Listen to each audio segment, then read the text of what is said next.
नमस्कार प्यारे साथियों, आप सभी का एक बार फिर स्वागत है गवर्नमेंट एजुकेशन में। दोस्तों, इस वीडियो में हम आगे मध्य प्रदेश सामान्य ज्ञान देखने वाले हैं। हमारा तीसरा पार्ट है। और इससे पहले कि अगर आपने पार्ट नहीं देखे तो यहाँ पर राइट हैंड कॉर्नर पर एक आई का बटन आ रहा होगा, उस पर क्लिक करके आप देख सकते हो। सारे वीडियो आपको मिल जाएंगे। तो चलिए हम स्टार्ट करते हैं।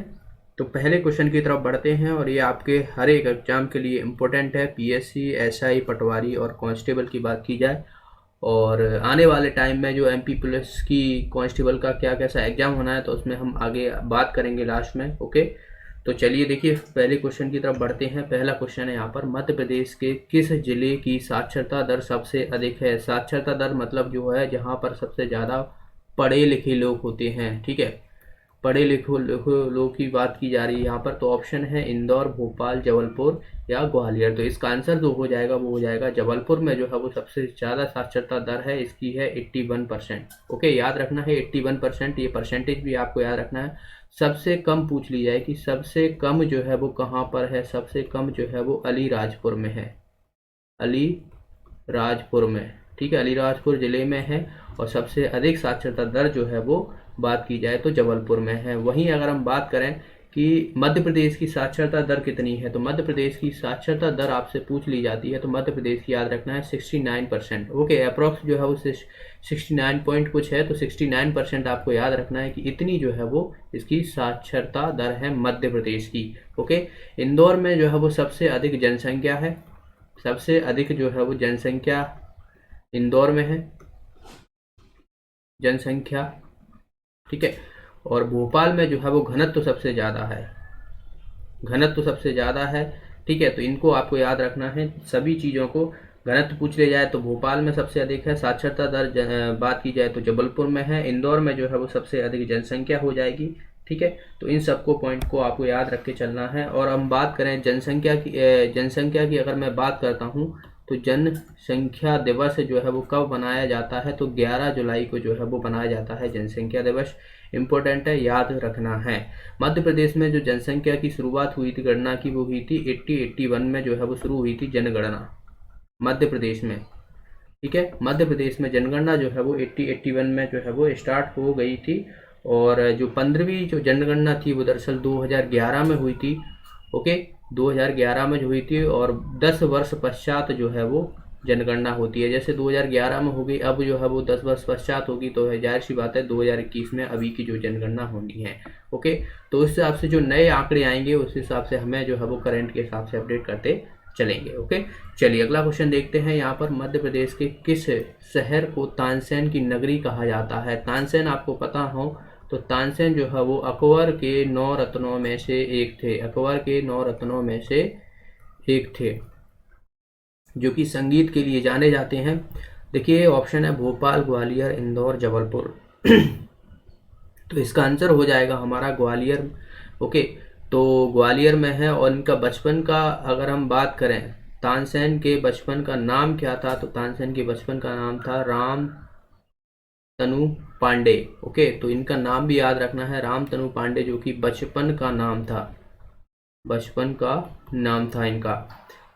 और यह अकबर के 9 रत्नों में से एक थे, जो कि ग्वालियर को तानसेन की नगरी कहा जाता है। और ग्वालियर में जो है वो इसका मकबरा भी है, तानसेन का मकबरा जो है वो ग्वालियर में ही है, तो इन्हें भी आपको याद रखना है। और मोहम्मद गोश का मकबरा भी है, मोहम्मद गोश का मकबरा जो है यह भी बात की जाए तो ग्वालियर में है दोनों का।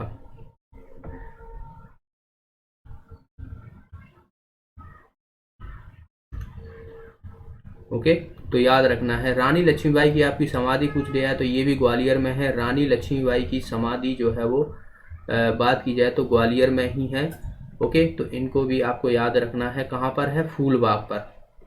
अगर आपसे और डिटेल पूछ लिया है तो फूलबाग पर जो है वो रानी लक्ष्मीबाई की समाधि है। रानी लक्ष्मीबाई फिजिकल इंस्टीट्यूट है तो ये भी ग्वालियर में ही है, याद रखना है।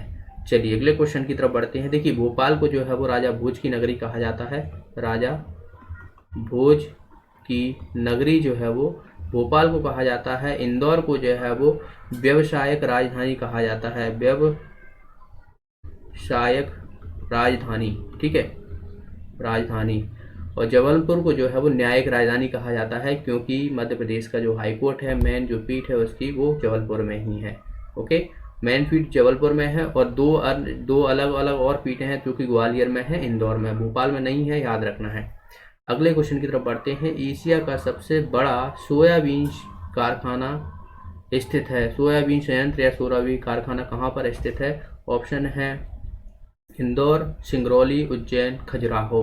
तो इसका आंसर हो जाएगा हमारा उज्जैन में है, तो सी ऑप्शन इसका आंसर हो जाएगा। सोयाबीन कारखाना जो कि मध्य प्रदेश को जो है वो सोया स्टेट के नाम से जाना जाता है। सोया स्टेट के नाम से जाना जाता है मध्य प्रदेश को। मध्य प्रदेश में सोयाबीन सबसे अधिक होती है और इसका जो कारखाना है वो उज्जैन में है। उज्जैन की अगर हम बात करें तो महाकाल की नगरी कहा जाता है उज्जैन को। क्षिप्रा नदी के किनारे जो है ये बसा हुआ है, क्षिप्रा नदी के किनारे बसा हुआ है। और बात की जाए तो कुंभ का मेला भी यहीं पर लगता है। कुंभ का मेला लगता है जिसे हम सिंहस्थ के नाम से जाना जाता है। ठीक है, सिंहस्थ के नाम से हम जानते हैं कुंभ के मेले को, जो कि उज्जैन में लगता है और क्षिप्रा नदी के किनारे है। क्षिप्रा नदी को मालवा की गंगा भी कहा जाता है, तो इसे भी आपको याद रखना है। मालवा की गंगा जो है वो किसे कहा जाता है? क्षिप्रा नदी को कहा जाता है। इम्पोर्टेंट है, याद रखना है। बात की जाए तो सिंगरौली में आपको पता हो तो कोयला सबसे अधिक पाया जाता है। सिंगरौली में कोयला अधिक पाया जाता है। इसको जो है वो ऊर्जा की राजधानी कहा जाता है। ऊर्जा की राजधानी जो है वो कहा जाता है सिंगरौली को। पनीर जो संयंत्र लग रहा है वो कहाँ पे लग रहा है?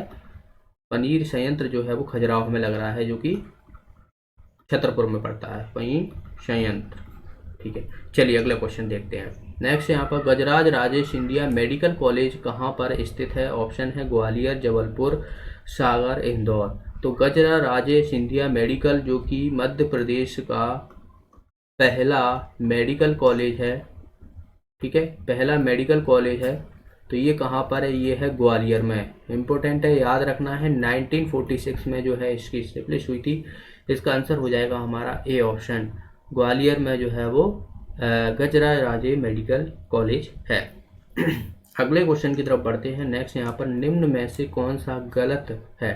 ओके, तो इसमें से हमें गलत जो है वो निकालना है कि इसमें से कौन सा गलत है। देखिए, जवाहर सागर बांध चंबल नदी पर बिल्कुल सही है ये, और महात्मा गांधी सागर बांध चंबल नदी पर ये भी सही है। सरदार सरोवर बांध नर्मदा नदी पर ये भी सही है। तो बचा हुआ डी ऑप्शन जो कि हमारा इसमें सही हो जाएगा। हलाली बांध जो बेतवा नदी पर नहीं है बल्कि हलाली नदी पर है, ठीक है, जो कि विदिशा में पड़ता है, ये हलाली नदी पर है। इम्पोर्टेंट है, याद रखना है। बाकी सभी जो है ये सभी सही हैं। अगले क्वेश्चन की तरफ बढ़ते हैं। नेक्स्ट है कि निम्न में से सबसे बड़ा पठार कौन सा है? ऑप्शन ए है बघेलखंड का पठार, ऑप्शन बी मालवा का पठार, ऑप्शन सी रीवा पन्ना का पठार, ऑप्शन डी मध्य भारत का पठार। तो सबसे बड़ा जो पठार है मध्य प्रदेश में वो है मालवा का पठार। इसका आंसर हो जाएगा बी ऑप्शन। मालवा का पठार जो है वो लावा से निर्मित है। लावा से निर्मित पठार है ये, याद रखना है। काली मिट्टी के लिए जाना जाता है। काली मिट्टी जो है यहाँ पर पाई जाती है और काली मिट्टी की जल धारण क्षमता जो है वो सबसे अधिक होती है, सबसे अधिक होती है। इसे भी आपको याद रखना है।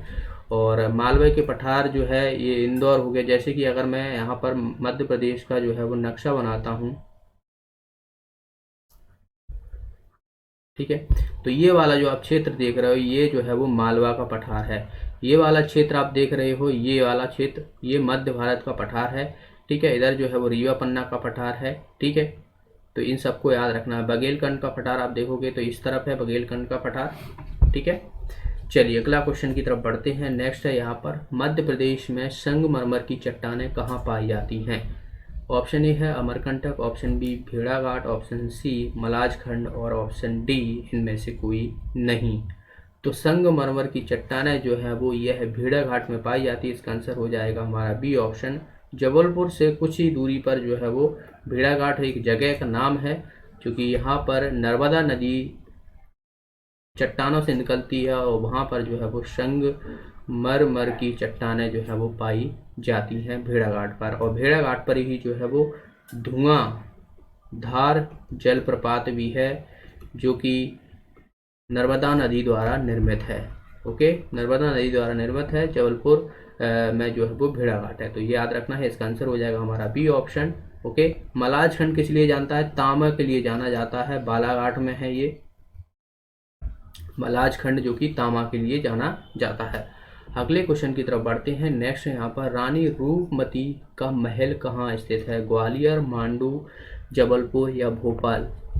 तो रानी रूपमती का महल दरअसल जो है ये मांडू में है, तो इसका आंसर हो जाएगा हमारा बी ऑप्शन। यह धार जिले में पड़ती है और मांडू को जो है वो सिटी ऑफ जॉय के नाम से जाना जाता है, जिसे हम आनंद की नगरी कहा जाता है। आनंद की नगरी जो है वो कहा जाता है मांडू को, याद रखना है। रानी रूपमती महल हो गया, अशरफी महल हो गया, ठीक है, हिंडोला महल हो गया, हिंडोला महल हो गया, अशरफी महल हो गया, रानी रूपमती महल हो गया, ये सभी जो है वो कहाँ पर है? मांडू में है। याद रखना है, सिटी ऑफ जॉय के नाम से जाना जाता है और धार जिले में जो है ये पड़ता है। ठीक है, ग्वालियर की अगर हम बात करें तो ग्वालियर का जो किला है वो किलों का रत्न कहा जाता है। इसको किलों का रत्न जो है वो ग्वालियर के किलों को कहा जाता है। पूर्व का जिब्राल्टर भी कहा जाता है, याद रखना है। जिब्राल्टर जो है, पूर्व का जिब्राल्टर जो है वो ग्वालियर के किले को कहा जाता है। और ये किसके द्वारा बनवाया गया था? सूरज सेन के द्वारा बनवाया गया था। इम्पोर्टेंट है, यानी रखना। और बात की जाए सास बहू का मंदिर हो गया, ये सभी जो है वो ग्वालियर में है। इम्पोर्टेंट है, याद रखना है। ओके, चलिए अगले क्वेश्चन की तरफ बढ़ते हैं। हनुमंतिया टापू मध्य प्रदेश के किस जिले में स्थित है? खरगोन, इंदौर, खंडवा या सतना?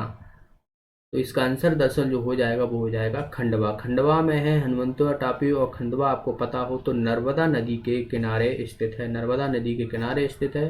खंडवा में जो है वो ओमकारेश्वर के मंदिर हैं, ओमकारेश्वर।